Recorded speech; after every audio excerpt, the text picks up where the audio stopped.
दोस्तों आज के वीडियो में दो ऐसी घरेलू चीज़ों के बारे में जानेंगे जो कि दोस्तों सबसे ताकतवर है।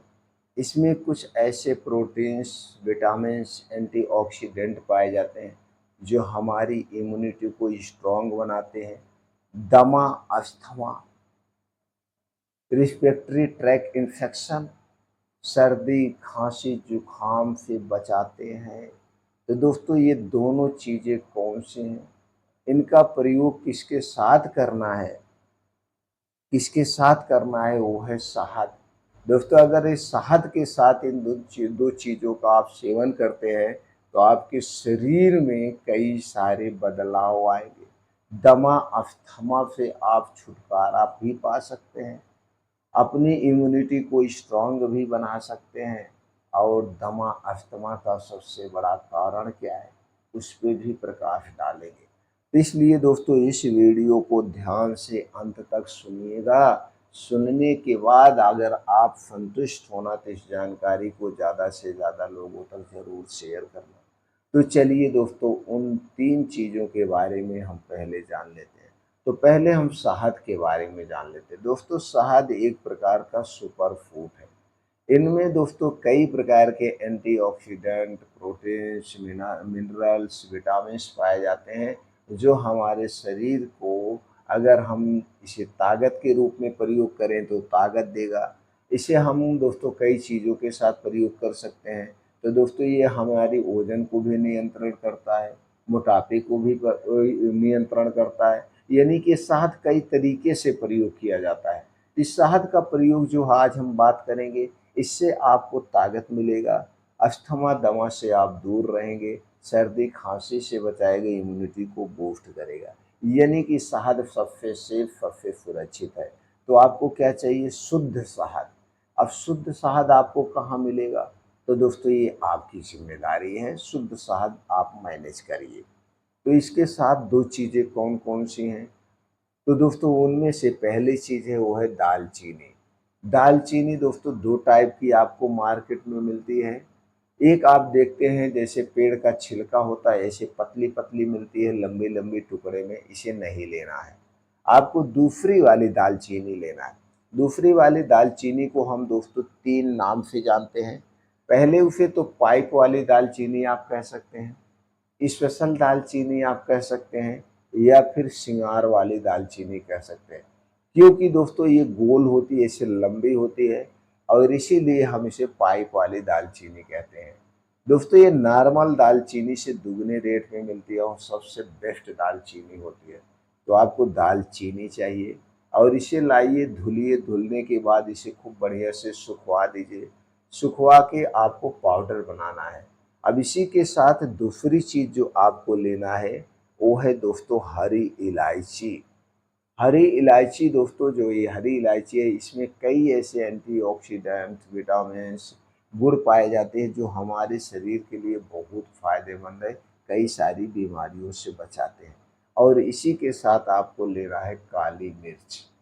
काली मिर्च में दोस्तों कई ऐसे एंटीऑक्सीडेंट, मेडिसिनल प्रॉपर्टीज पाए जाते हैं जो कि हमारे शरीर को सुरक्षा कवच के रूप में काम करते हैं।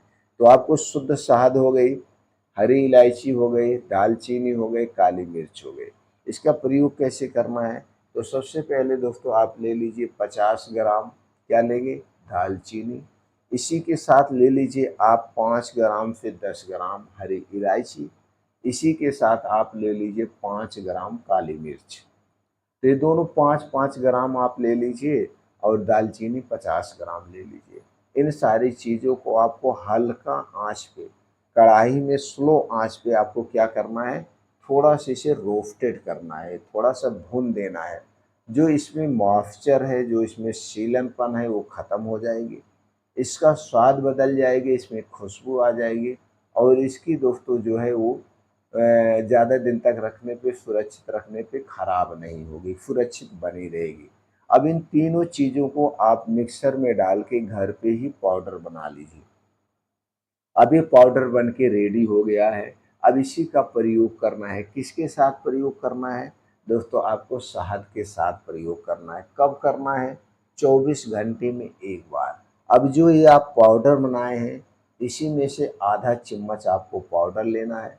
आधा चम्मच की बात करें तो जो छोटी चम्मच होती है जिसमें 6 ग्राम आता है, तो आधा चम्मच आप लेंगे तो 3 ग्राम में पाउडर लेना है।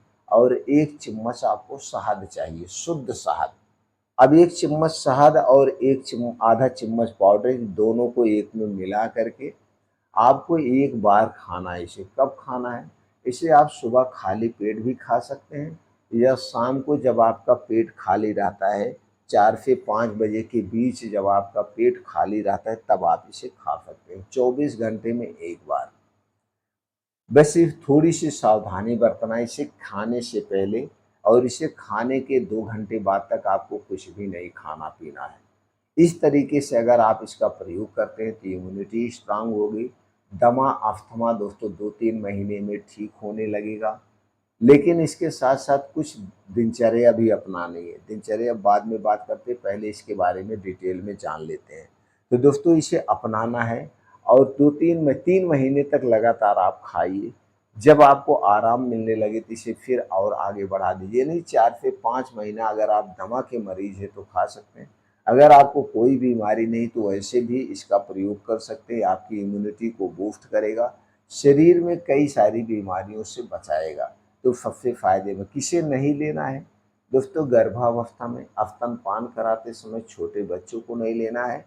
तो अगर लें तो किसी भी आयुर्वेदिक डॉक्टर की सलाह पे लें, अपने इच्छा अनुसार ना लें। इसके अगर हम नुकसान की बात करें तो दोस्तों जो मात्रा हम बताए हैं, इनका अगर इस मात्रा में इस तरीके से प्रयोग करेंगे तो कोई नुकसान नहीं करेगा। इसके साथ-साथ आपको कुछ सावधानी बरतना है, खाने-पीने में कुछ बदलाव करना होगा। दोस्तों अगर आप दमा के मरीज़ हैं तो कोई भी ठंडी चीज़ नहीं लेंगे, कोई भी तली भुनी चीज़ नहीं लेंगे, junk food, fast food, cold drink, soft drink का सेवन नहीं करना है। ये नहीं करना है, चीनी, मैदा, रिफाइन से बनी हुई कोई भी चीज़ आपको नहीं लेना है। ये आपको परहेज़ के तौर पे सावधानी बरतनी होगी। इसके साथ-साथ अपने खाने में परिवर्तन करना होगा। खाने में परिवर्तन ये करना है, रात का खाना आप दिन डूबने के पहले खाना है। रात का खाना दिन डूबने के पहले करना है और अगले दिन दिन का खाने की शुरुआत आप सूर्योदय के 2 घंटे के बाद करना है। सूर्योदय गर्मी और ठंडी में अलग-अलग समय पे सूर्यास्त होता है, अलग-अलग समय पे सूर्योदय होता है, तो इस बात को आप ध्यान देंगे। मौसम के हिसाब से जैसे भी होता है, यही नियम आपको अपनाना है। रात के खाने में एकदम हल्का खाना होगा, सिर्फ़ सब्ज़ी रोटी आपको लेना है। रोटी भी सिर्फ़ हमें गेहूँ की ही नहीं लेना है, कभी जौ की, कभी चने की, कभी बाजरे की, कभी ज्वार की, कभी मक्के की, कभी रागी की। इस तरह से हमें रोटियाँ लेना है और इस तरह से हमें डाइट अपनाना है। इसके साथ-साथ आपको इसके साथ एक एक्सरसाइज़ करना होगा। रोज़ सुबह जल्दी उठना है, कम से कम 5 से 6 किलोमीटर का मॉर्निंग वॉक करना है।